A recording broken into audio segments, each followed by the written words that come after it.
Assalamualaikum warahmatullahi wabarakatuh. Selamat pagi. Saya Mira Jayanti dari 12AK2. Pada kesempatan kali ini saya akan mempresentasikan tentang penyusutan aset tetap dan pencatatannya. Yang pertama saya akan membahas tentang aset tetap. Apa itu aset tetap? Aset tetap atau aktiva tetap merupakan suatu kekayaan yang dimiliki perusahaan di mana usia ekonomisnya atau pemakaiannya lebih dari 1 tahun.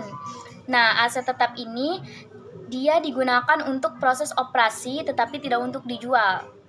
Dan biasanya aset tetap ini setiap tahunnya dia mengalami penyusutan dan harus dihitung dalam pembukuan. Nah, selanjutnya ada jenis-jenis aset tetap. Jadi, aset tetap itu memiliki dua jenis. Yang pertama, aset tetap berwujud, dan yang kedua, aset tetap tidak berwujud.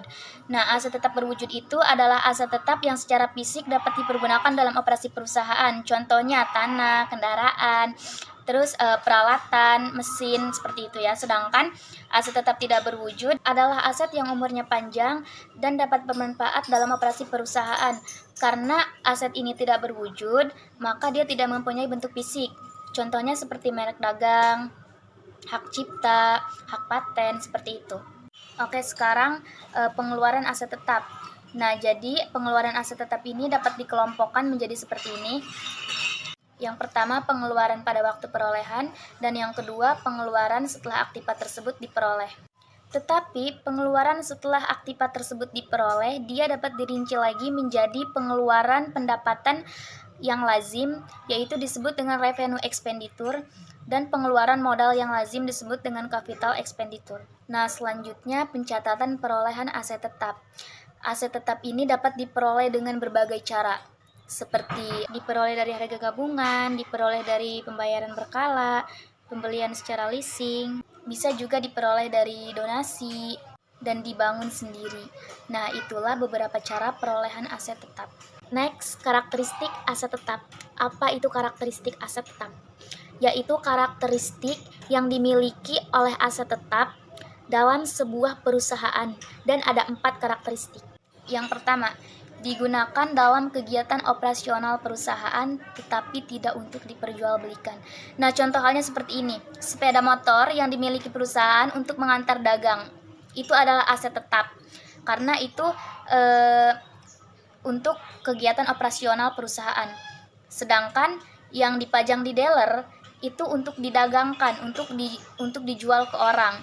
Jadi itu bukan aset tetap. Yang kedua, bukan merupakan investasi jangka panjang bagi sebuah perusahaan. Contohnya tanah. Perusahaan membeli tanah untuk ekspansi di masa yang akan datang. Itu digolongkan ke dalam investasi jangka panjang, bukan aset tetap. Nah, sedangkan tanah yang dimiliki perusahaan untuk tempat kegiatan usahanya itu, dia adalah aset tetap.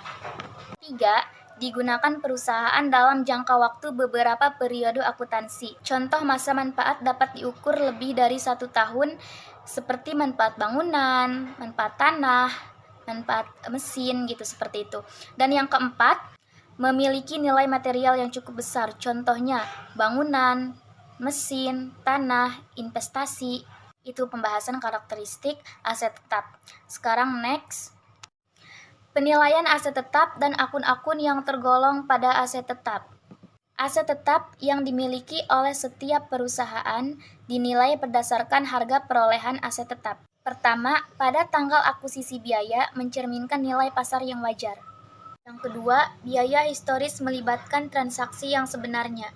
Dan yang ketiga, keuntungan dan kerugian tidak boleh diantisipasi, tetapi harus diakui ketika harta itu dijual. Kemudian ada penyusutan aset tetap. Jadi yang dimaksud penyusutan aset tetap itu adalah alokasi harga perolehan dari aset tetap kepada periode-periode akuntansi dalam masa penggunaannya.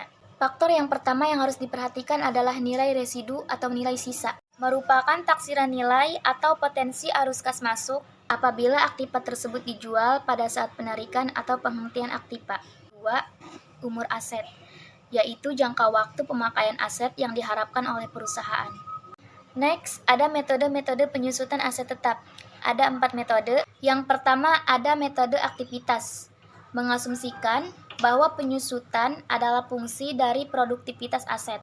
Yang kedua, metode garis lurus. adalah suatu metode penyusutan aktiva tetap di mana beban penyusutan aktiva tetap per tahunnya sama hingga akhir umur ekonomis aktiva tetap tersebut.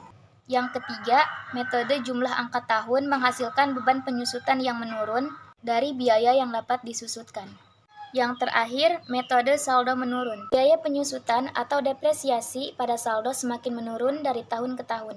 Hal ini dikarenakan biaya depresiasi periodik didasarkan pada nilai buku aktiva yang semakin turun dari tahun ke tahun. Baik, sekian presentasi dari saya. Wassalamualaikum warahmatullahi wabarakatuh.